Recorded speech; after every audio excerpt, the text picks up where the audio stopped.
12வது அதிகாரம் அதனுடைய 2வது வசனம், நீ ஆசீர்வாதமாய் இருப்பாய்.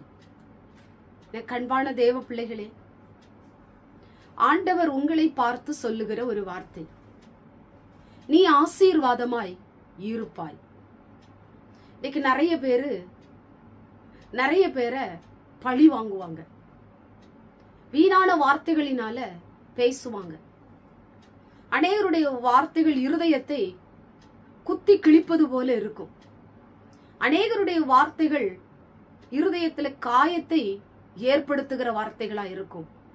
ஆனால் தெய்வம் உங்களோடு கூட பேசுகிற வார்த்தை, நீ ஆசீர்வாதமாய் இருப்பாய், நீ ஆசீர்வாதமாய் இருப்பாய்.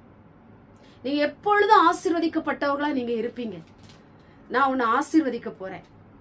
இதுவரை உங்க வாழ்க்கையிலே எந்த ஆசீர்வாதமும் இல்லாதபடிக்கு நீங்க கஷ்டப்பட்டு கொண்டிருக்கலாம். ஆசீர்வாதத்திற்காக நீங்கள் போராடி கொண்டிருக்கலாம். வாழ்க்கையில எந்த ஆசீர்வாதத்தை நான் அனுபவிக்கவில்லை. வேலையில எனக்கு ஆசீர்வாதம் இல்லை, என் குடும்பத்துல எனக்கு ஆசீர்வாதம் இல்லை, என் தொழில ஆசீர்வாதம் இல்லை, எல்லாம் நஷ்டத்துல ஓடிக்கொண்டிருக்கிறது. பொருளாதாரத்துல ரொம்ப நெருக்கடியில நான் இருக்கிறேன்.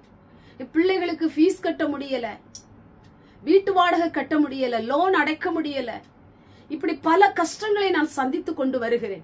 ஒரு பக்கம் கடன் பிரச்சனை என்னை நெருக்கி கொண்டிருக்கிறது, இன்னொரு பக்கம் மனிதனுடைய வார்த்தைகள் என்னை உடைத்து கொண்டிருக்கிறது. ஏன் என்னுடைய வாழ்க்கையில இப்படி நடக்கிறது, ஏன் ஆண்டவர் இதை எனக்கு அனுமதித்தார் என்று சொல்லி அநேக கேள்விகள் நீங்கள் கேட்டுக்கொண்டிருக்கலாம். இன்றைக்கு ஆண்டவர் உங்களை பார்த்து சொல்லுகிறார், நீ ஆசீர்வாதமாய் இருப்பாய். நான் உன்னை ஆசீர்வதிக்க போகிறேன். உனக்கு ஒரு ஆசீர்வாதத்தை நான் கொடுக்க போகிறேன். உன்னுடைய வேலையில உனக்கு ஒரு ஆசீர்வாதத்தை நான் தரப்போறேன். இதுவரை நீ எதிர்பார்த்திராத, நம்ப முடியாத ஒரு ஆசீர்வாதத்தை நீ பெற்றுக்கொள்ள போகிறாய். உன்னுடைய கரங்கள் அதை வாங்கி கொள்ள போகிறது. உன்னுடைய பிள்ளைகளுடைய வாழ்க்கையிலும் பிள்ளைகளை நான் ஆசீர்வதிக்க போகிறேன்.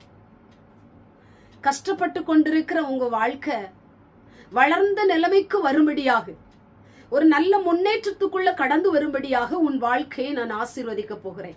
உன்னுடைய தொழில் ஓங்கி வளரப் போகிறது. உனக்கு நல்ல ஒரு வேலையை நான் கொடுத்து உன் வேலையில உன்னை உயர்த்தி நான் ஆசீர்வதிக்க போகிறேன். ஆண்டவர் இன்றைக்கு வாக்குத்தத்தமாக உங்களை பார்த்து சொல்லுகிறார், நீங்கள் ஆசீர்வதிக்கப்பட போகிறீர்கள்.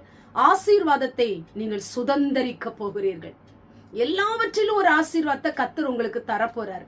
மனுஷனிடத்துல கையேந்தாதபடி தெய்வம் இன்னைக்கு உங்க கரங்களை ஆசீர்வதிக்க போகிறார். இந்த கரத்துல எந்த நன்மையும் நீங்கள் பெற்றுக்கொள்ள முடியாதபடி இருக்கலாம்.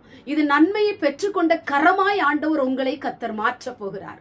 உங்க வாழ்க்கையில ஆசீர்வாதத்தை நீங்க காண போறீங்க, அதை பெற்றுக்கொள்ள போறீங்க, அதை அனுபவிக்க போகிறீங்க. கண்களை மூடி ஜெபம் பண்ணுவோம்.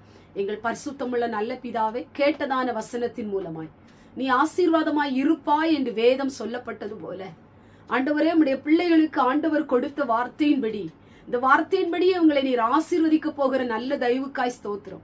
எத்தனை பேர் ஆசீர்வாதத்திற்காக முயற்சி செய்து கொண்டிருக்கிறார்கள், இன்னும் நடக்காதபடி தடையா இருக்கிறது. அப்பா, உங்களை இன்றைக்கு நீர் ஆசீர்வதிக்க போகிறதுக்காய் ஸ்தோத்திரம்.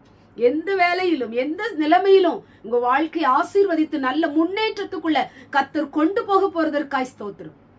இயேசுவின் மூலம் ஜெபிக்கிறோம் பிதாவே, ஆமென்.